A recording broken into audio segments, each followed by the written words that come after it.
1656, Amsterdam, a young Jewish philosopher stands before the elders of his synagogue. He is accused of heresy, and he refuses to recant.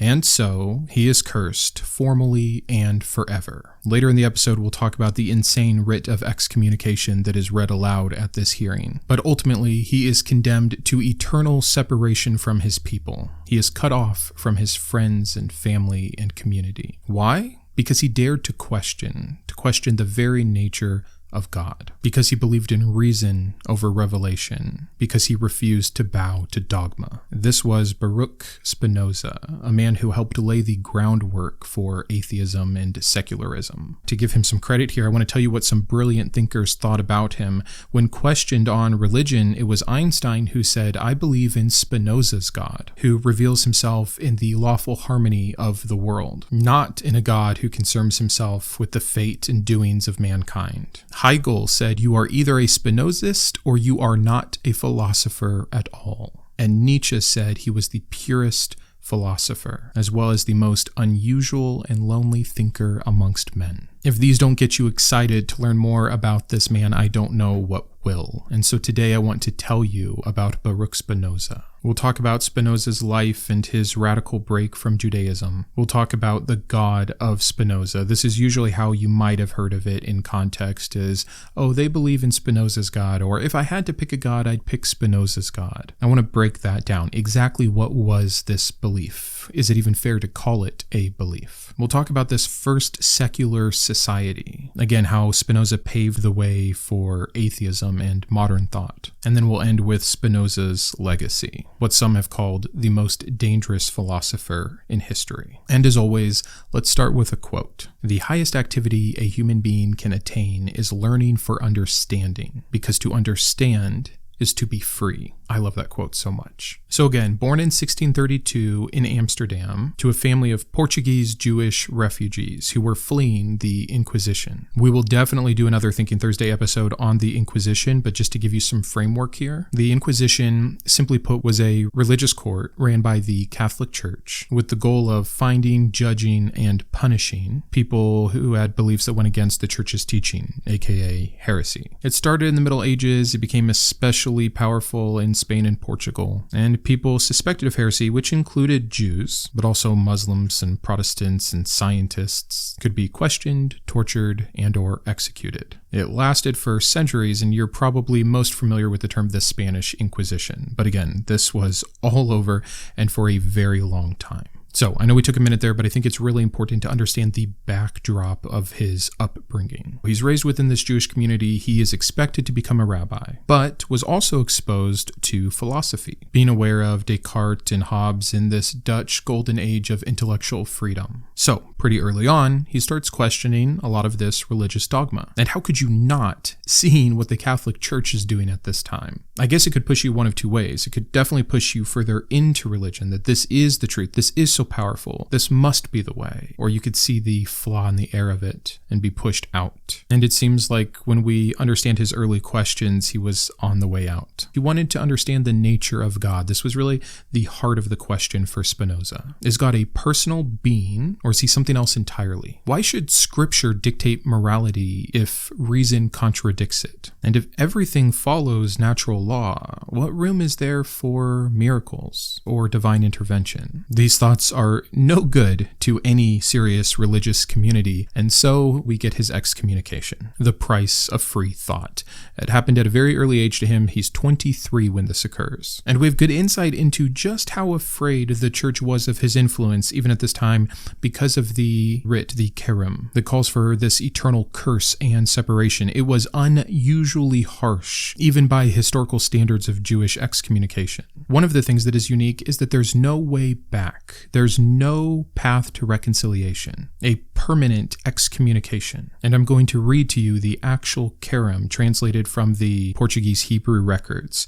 Cursed be he by day, and cursed be he by night. Cursed be he when he lies down, and cursed be he when he rises up. Cursed be he when he goes out, and cursed be he when he comes in. May the Lord never forgive him. May the Lord's wrath and fury burn against this man, and bring upon him all the curses written in the book of the law. May his name be blotted out from under heaven. May the Lord separate him for evil from all the tribes of Israel, with all the curses of the firmament which are written in the book of the law. And yet here I am talking about him today. And really quick interjection, many times people look at the ancient Jewish community or the Catholic Church and they say, look, these people have been so consistent for so long, they had it right. It's Protestantism that has brought things down. Not to say that Catholics and Jews agree with each other, but they point to these traditions as more pure representations of their faiths. Yes, the Catholics who will hunt you down and torture you and kill you because you don't think like them, and the Jewish people who will excommunicate you from their world, cursing you eternally. It's insane. So aside from this harshness, aside from the fact that there's no way back, it also laid out total social and religious isolation. Jews were forbidden from having contact with him. No speaking, no business, no kindness. A lot of times people just think when they hear that word excommunicate, you got kicked out of the church. At this time, in this area, with what people believed, this might as well have been a death sentence. I don't think we can really understand the price that he paid for sticking to his convictions. And for that reason, I wanted to bring him up today. What an example of free thought. I can call myself a free thinker, and my life has been more difficult because I have chosen to follow truth wherever it goes. But it is nothing compared to what many people like Spinoza have gone through. And again, because he looked forward to me, I get to look back on him. Little Walt Whitman for you. And so what was the path for many of these people that had been excommunicated? Well, if it was from the Jewish communities, they would often find themselves in Christianity. But not Spinoza. He rejected it all, and he chose to live as an independent philosopher. Again, a true free thinker. And this exile only made him more dangerous. So let's move on to the God of Spinoza. What did he actually believe? The simplest quote I can find from Spinoza that I think lays it out in one sentence is, God is the indwelling, not the transient cause of all things. Spinoza's philosophy redefined God, the very idea of God, the very concept of God. And if you're coming from a religious background, it's very hard to hear the word God and not immediately leap to some personal agent that has feelings and a will. This is pantheism, not theism. And again, people hear pantheism and they have this idea of spirits living in rocks because God is in everything. And there are ideas that align kind of with that.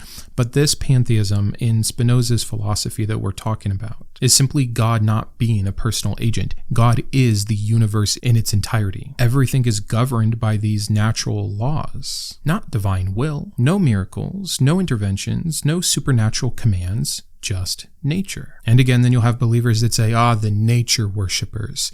No, there's no prescription of worship. There's an acknowledgement of reality. So again, it's just very hard to talk about these concepts with believers or even ex-believers because it's so ingrained to the opposite. Also included in Spinoza's philosophy is an element of determinism. Everything happens by necessity, not free will. A quote here, men think themselves free because they are conscious of their actions, but ignorant of the cause by which they are determined. Again, a very simple explanation for this kind of determinism. Next in this concept is that there's no afterlife. There's no immortal soul. Human consciousness simply dissolves after death. There's no chosen people. There's no sacred texts. The Bible's a human document. There's no divine revelation. He did propose that religion should be studied historically and critically, just not followed dogmatically. This was Spinoza's ultimate heresy, denying a personal God and replacing him with reason. But why is that heresy so dangerous? Well, for one, and most importantly, it undermined the authority of the religious leaders, the priests and the rabbis. It removed the fear of hell and the reward of heaven as moral motivators. It suggested that God, Spinoza's God here, the real God, did not care about worship or obedience, and thus directly challenged Christianity, Judaism, and Islam. He didn't just reject religion. He redefined reality. Again, if you can really put yourself in what the common thought was, most of what was going on or being argued in Europe at this time was about which version of the Abrahamic faiths was correct. Who cares what those crazy Hindus are thinking on the other side of the world, let alone the concepts of any of the American continents that hadn't been discovered yet and what their people believed. The whole world was Europe to Europe. And it wasn't a matter of if there was a God or even the correct framework for God, just the specifics. So truly redefining their reality. So how did Spinoza pave the way for atheism, for modern free thinking? And to quote to start this section, "In a free state, every man may think what he likes and say what he thinks." How simple. How insane that that's not necessarily the case, even today. As always, one of the many goals I have of this series, Thinking Thursday, is to look at history and then compare it to today and make sure that we are not repeating the mistakes. I try not to be too heavy-handed with this, but I hope that you are looking for yourself at any parallels that might exist here, any warnings that we should be heeding. Spinoza goes from this heretic to this revolutionary thinker. He starts writing books, and his books are banned across most of Europe, but his ideas still spread, and his influence still gained. We can see it best represented in the Enlightenment, where some of the greatest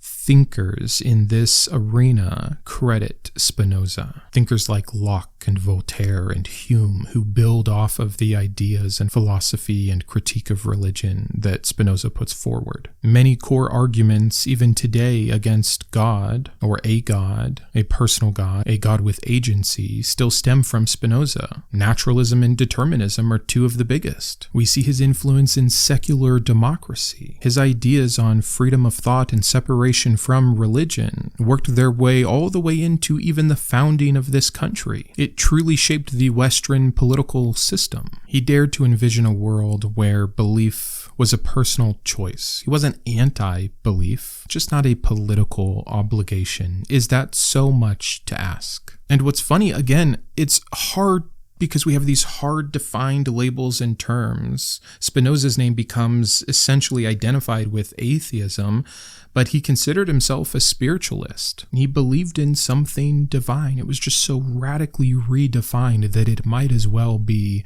a lack of belief in God the way that we think about God today, personal agent, and thus atheism. And I love this middle ground, and it's not even middle ground, it's nuance. I use the title atheist today or agnostic atheist because of the dominant religion and my lack of belief in it. But I consider myself very much like Spinoza in terms of his thinking. I too see nature as awe-inspiring. It's okay to still have awe. Just because Christians make a dumb argument that because of the trees there must be their particular God doesn't mean that I can't look at the trees and say, yeah, that is still amazing though. But maybe it's also rational while it's amazing. Maybe it's even still worth contemplating, and there's something to be gained from that. Maybe it's okay to still speak of the universe with reverence because of its grandiosity and its mystery. That doesn't mean I worship it. It doesn't mean it has prescribed laws for me. And so it's a good reminder for me as I go through Spinoza's work again here to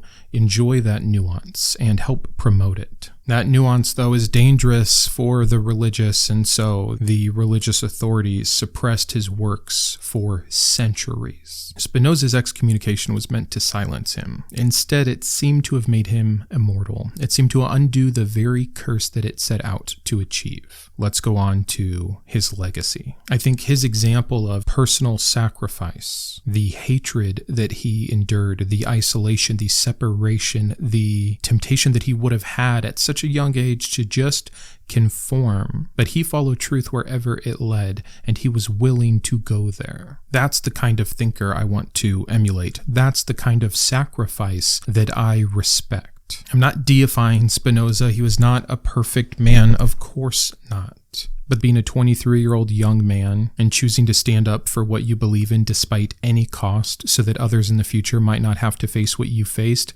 that's Spinoza's legacy to me. The normalization of free thinking. And man, if he doesn't still matter today just as much. His critiques of organized religion, his arguments against blind faith and obedience and dogma. And it doesn't just apply to religion, it applies to anything. It can apply to politics, to cults, to authoritarian ideologies. His idea that freedom of thought is a moral necessity continues to shape debates on free speech and secularism. Modern skeptics rebrand him as the proto-atheist. Scientists cite him as the precursor to naturalism. His influence is so significant even if his name is not as well known as others. And that's because he came so early. It's easy to list the later Enlightenment thinkers or the philosophers of the 19th century. But again, the path builder, one of them was Baruch Spinoza. He said, no gods, no masters, only reason. I can get on board with that because once you start thinking for yourself,